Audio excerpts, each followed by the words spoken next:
Hello दोस्तों, कैसे हैं। मैं आशा करता हूँ आप मस्त होंगे और ज़बरदस्त होंगे। मैं मोहन सिंह आपका स्वागत करता हूँ ऑनलाइन एग्री स्टडी प्लेटफॉर्म एग्रीरा 2024 पर।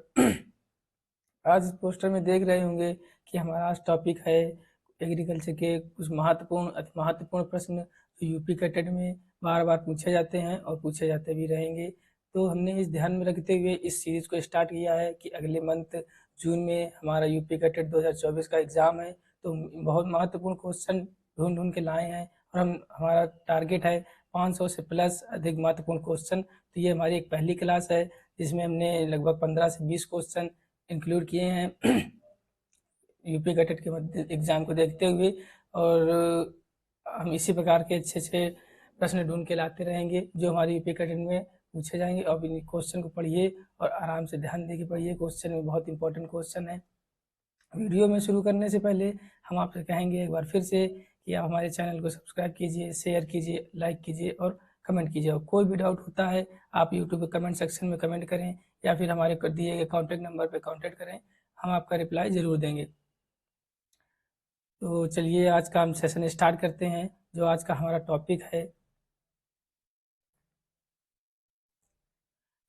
टॉपिक है आप जैसे देख ही रहे होंगे कि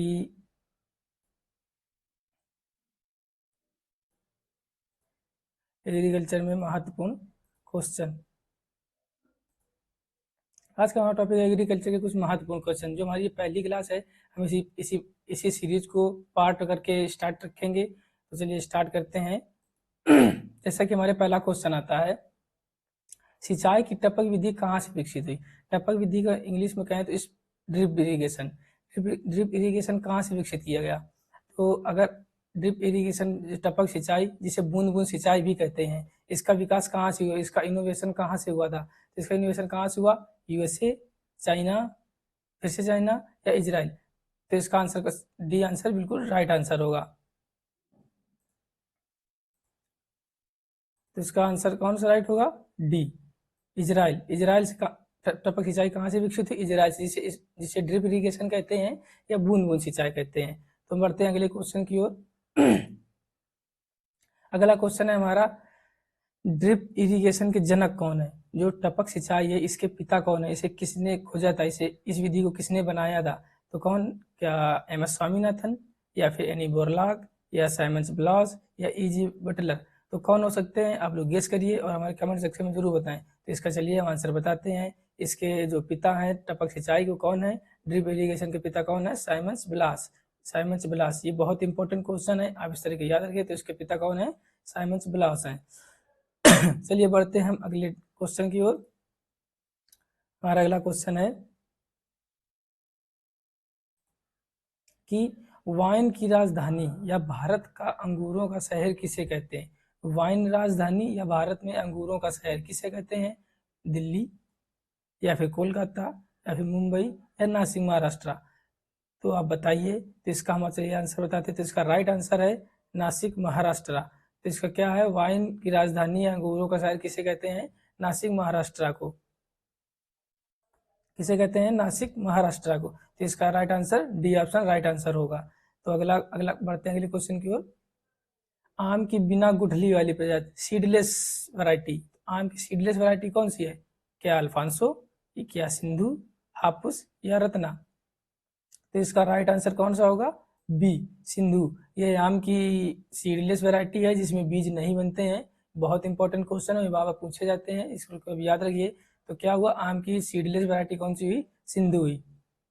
क्या आप बता सकते हैं कि आम की आम में एक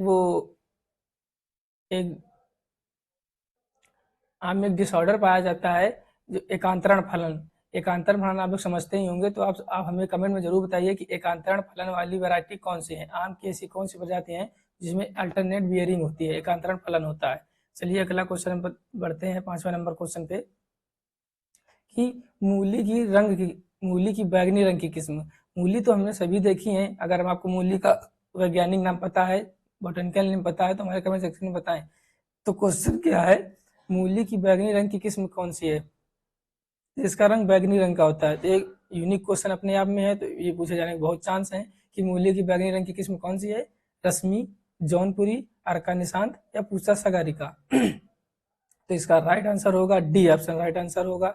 कौन सी होगा, पूसा सगारिका एक ऐसी वैरायटी मूली की है जिसका कलर बैगनी होता है। चलिए बढ़ते हैं अगले क्वेश्चन की ओर। हमारा वहीं पे अगला क्वेश्चन है कि मटर की पर्णरहित किस्म, पर्णरहित मतलब जिसमें पत्ते बहुत कम पाए जाते हैं, मटर की ऐसी किस्म जिसमें पत्ते बहुत कम पाए जाते हैं, कौन सी है, आर्केल, बोनविले, अपर्णा या भारत। तो इसमें बताइए कौन सा रहेगा। तो इसका राइट आंसर होगा सी ऑप्शन। कौन सा आंसर राइट होगा, सी ऑप्शन राइट होगा, अपर्णा। तो मटर की पर्ण रहित किस्म कौन सी, अपर्णा। आप अच्छा बताइए भारत किसकी किस्म है। इसमें जो ऑप्शन दिए गए हैं उनको भी थोड़ा थोड़ा डिस्कस करते चलेंगे, जिससे कि हमारे नए क्वेश्चन और भी तैयार होते रहे। तो आप बताइए कि भारत किसकी किस्म है। चलिए हमें अगर नहीं पता है तो हमारे कमेंट सेक्शन में बताएं, नहीं तो हम अगली वीडियो में जरूर बताएंगे कि भारत किसकी किस्म है। अगला क्वेश्चन है हमारा, किसान खाद किसे कहते हैं। किसान खाद किसे कहते हैं। ऑप्शन नंबर 1 एसएसपी को, ऑप्शन नंबर 2 डीएपी को, ऑप्शन नंबर 3 एमओपी को, ऑप्शन नंबर डी कैन को। कैन मतलब CAN, इसका फुल फॉर्म क्या होता है, कैल्शियम अमोनियम नाइट्रेट। तो किसान खाद किसे कहते हैं, कैल्शियम अमोनियम नाइट्रेट। ये क्वेश्चन याद रखिएगा, किसान खाद किसे कहते हैं, कैल्शियम अमोनियम नाइट्रेट को। इसको इसी का एक दूसरा नाम है उदासीन खाद। तो किसान खाद को उदासीन खाद भी कहते हैं। हम आपसे एक ही क्वेश्चन पूछेंगे कि किसान खाद में कितने % नाइट्रोजन पाई जाती है। आप हमारे कमेंट सेक्शन में जरूर बताएं, बहुत महत्वपूर्ण क्वेश्चन है। आप नहीं अभी क्वेश्चन नोट रखिए, अगर नहीं पता है तो हम आपको अगली वीडियो में जरूर बताएंगे कि किसान खाद में कितने % नाइट्रोजन पाई जाती है। अगर पता है तो आप हमारे कमेंट सेक्शन में जरूर आप आंसर दें, जिससे कि आपकी जानने की इच्छा बढ़ेगी और आपको हम बताने की भी इच्छा, हमारी भी इच्छा। आप अगर हमसे क्वेश्चन पूछेंगे तो हमारी बताने की इच्छा बढ़ेगी, जिससे कि हमारे क्वेश्चन अच्छे से डिस्कस होंगे, तो हमारे पढ़ने में साथ में मजा आएगा। तो इसका आंसर कौन सा हुआ, किसान खाद किसे कहते हैं, कैन, जिसे कैल्शियम अमोनियम नाइट्रेट कहते हैं, इसे उदासीन खाद भी कहते हैं। बढ़ते हैं अगले क्वेश्चन की ओर। हमारा अगला क्वेश्चन है, मक्का की सिंगल क्रॉस किस्म। सिंगल क्रॉस किस्म किसे कहते हैं, कौन सी है सिंगल क्रॉस किस्म, गंगा है या JH1121 है, HQPM1 है या शक्ति है। तो बताइए इसका राइट आंसर। चलिए हम बताते हैं, इसका राइट आंसर कौन सा होगा, बी ऑप्शन बिल्कुल राइट आंसर होगा कि मक्का की सिंगल क्रॉस किस्म कौन सी है, JH1121। ये मक्का की सिंगल क्रॉस किस्म है। अच्छा बताइए मक्का की पहली हाइब्रिड वैरायटी कौन सी थी। आप कमेंट सेक्शन में जरूर बताएं कि मक्का की पहली हाइब्रिड किस्म कौन सी है। चलिए हम बढ़ते हैं अगले क्वेश्चन की ओर समय को देखते हुए। वहीं पे हमारा अगला क्वेश्चन आता है, कंटूर खेती के लिए सही ढाल प्रतिशत, जो हम कंटूर खेती करते हैं उसके लिए ढाल प्रतिशत कितना होना चाहिए। तो इसका राइट आंसर इसका ऑप्शन कौन सा होगा कि कंटूर खेती के लिए ढाल प्रतिशत कितना होना चाहिए। क्या 20% होना चाहिए या 30% होना चाहिए या 60% या 40%। तो इसका राइट आंसर बिल्कुल राइट आंसर होगा बी, बिल्कुल 30%। कि कंटूर खेती के लिए कितना स्लोप चाहिए, हमें 30% चाहिए। कंटूर खेती अच्छा किसे कहते हैं, कंटूर खेती हमारे जनरली पहाड़ी इलाकों में की जाती है जहाँ पे ढलान होती है। तो कंटूर खेती के लिए सही ढलान कौन सी होती है, 30% 30% अगर ढलान है वहाँ पे तो कंटूर खेती के लिए आवश्यक भूमि आसानी से वहाँ पे कंटूर खेती की जा सकती है। तो कंटूर खेती कहाँ पे की जा सकती है, पहाड़ियों में। इसे पहाड़ों को लेवलिंग करके छोटी छोटी पट्टियां बना ली जाती हैं और उसमें खेती की जाती है। तो इसका राइट आंसर कौन सा होगा, बी नंबर राइट आंसर होगा। अगला क्वेश्चन है हमारा वहीं पे, किस उर्वरक में एमाइड नाइट्रोजन पाई जाती है। ये बहुत ही महत्वपूर्ण क्वेश्चन है कि किस उर्वरक में एमाइड नाइट्रोजन पाई जाती है। तो कौन सी हुआ, क्या कैन, जिसे हम कैल्शियम अमोनियम नाइट्रेट कहते हैं, डीएपी डाई अमोनियम फास्फेट, या फिर यूरिया या फिर सिंगल सुपर फास्फेट। तो इसका राइट आंसर होगा यूरिया। बहुत ही महत्वपूर्ण क्वेश्चन, बहुत बार ये क्वेश्चन पूछा जा चुका है कि यूरिया में किस प्रकार की नाइट्रोजन पाई जाती है। किस प्रकार की पाई जाती है, एमाइड रूप में नाइट्रोजन पाई जाती है। तो यूरिया में किस रूप में नाइट्रोजन पाई जाती है, एमाइड रूप में पाई जाती है। आप हमें बताएं कि डीएपी डाई अमोनियम फास्फेट में नाइट्रोजन और फास्फोरस के कितना % होता है, हमारे कमेंट सेक्शन में जरूर बताएं। चलिए बढ़ते हैं अगले क्वेश्चन की ओर कि बरसीम में कौन सी प्रोटीन पाई जाती है। बहुत ही महत्वपूर्ण क्वेश्चन, ये सारे क्वेश्चन रिपीटेड क्वेश्चन है जो अधिकतर यूपी कैडर के एग्जाम में बार बार पूछे जाते हैं। और आशा करता हूँ जो हम क्वेश्चन पढ़ा रहे हैं बता रहे हैं कि इस प्रकार के क्वेश्चन जरूर आएंगे। तो आप हमारे क्वेश्चन को ध्यान रखिए और हमारे रोजाना वीडियो देखिए। हम इसी प्रकार के अच्छे अच्छे क्वेश्चन लाते रहेंगे। चलिए क्वेश्चन पढ़ते हैं। बरसीम में कौन सी प्रोटीन पाई जाती है? एलिसिन, जीन, ग्लूटीन या क्रूड प्रोटीन? आप तो इसका राइट आंसर होगा डी, क्रूड प्रोटीन। तो हमें क्या इसका राइट आंसर पता चला कि बरसीम में कौन सी प्रोटीन पाई जाती है? क्रूड प्रोटीन पाई जाती है। कितने परसेंट पाई जाती है? 30%। बरसीम में कितने परसेंट क्रूड प्रोटीन पाई जाती है? 30% बरसीम में क्रूड प्रोटीन पाई जाती है। क्या बता सकते हैं जीन प्रोटीन किस में पाई जाती है? क्या ग्लूटीन प्रोटीन किस में पाई जाती है? आप इन दोनों प्रोटीन का आंसर हमारे कमेंट सेक्शन में बताएं कि जीन और ग्लूटीन प्रोटीन कौन कौन सी फसलों में पाई जाती है। तो इस क्वेश्चन का राइट आंसर हुआ डी नंबर। पढ़ते हैं अगले क्वेश्चन की ओर। हमारा अगला क्वेश्चन है मूंगफली में सेलिंग प्रतिशत कितना होता है? तो मूंगफली में सेलिंग प्रतिशत अति महत्वपूर्ण क्वेश्चन, बहुत ही महत्वपूर्ण क्वेश्चन है।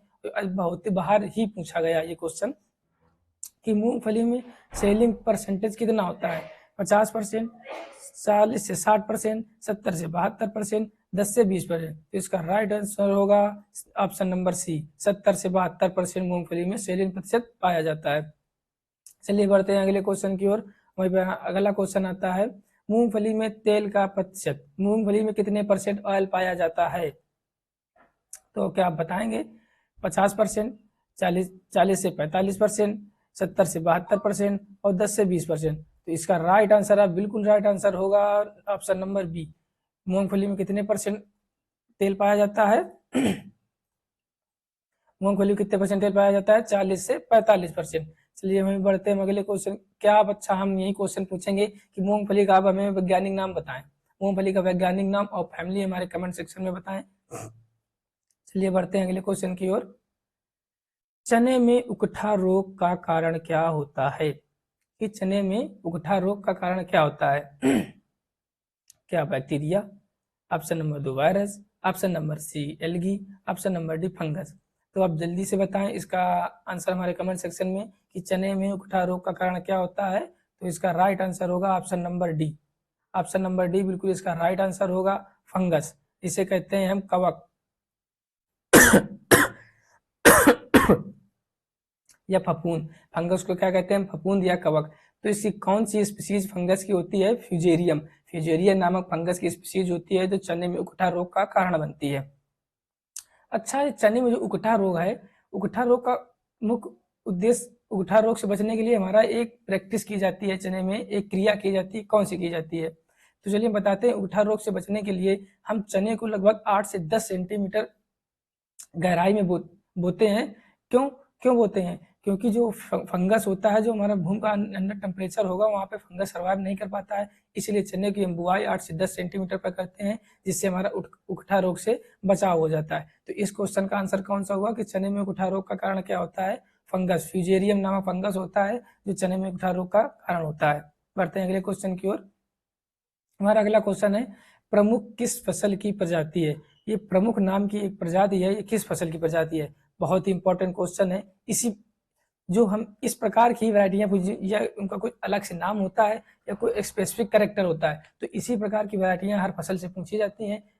तो इसका आंसर आप बताइए हमें। क्या कपास, या ऑप्शन नंबर बी मिर्च, या ऑप्शन नंबर सी बैगन, या option number C D jute? तो इसका राइट आंसर कौन सा होगा? कपास। कपास जो प्रमुख फसल है प्रमुख प्रजाति है, वो किसकी है? कपास की है। तो बढ़ते हैं अगले क्वेश्चन की ओर।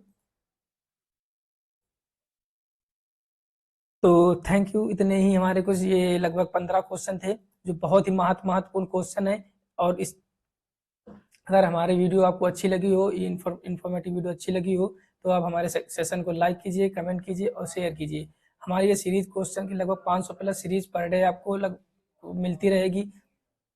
इसी प्रकार से हम आपके लिए अच्छे अच्छे और नए नए क्वेश्चन लाते रहेंगे जो यूपी कैटेट 2024 के लिए सफिशिएंट होंगे। आप हमारे क्वेश्चनों को पढ़िए और क्रैक कीजिए UP CATET exam 2024। Thank you.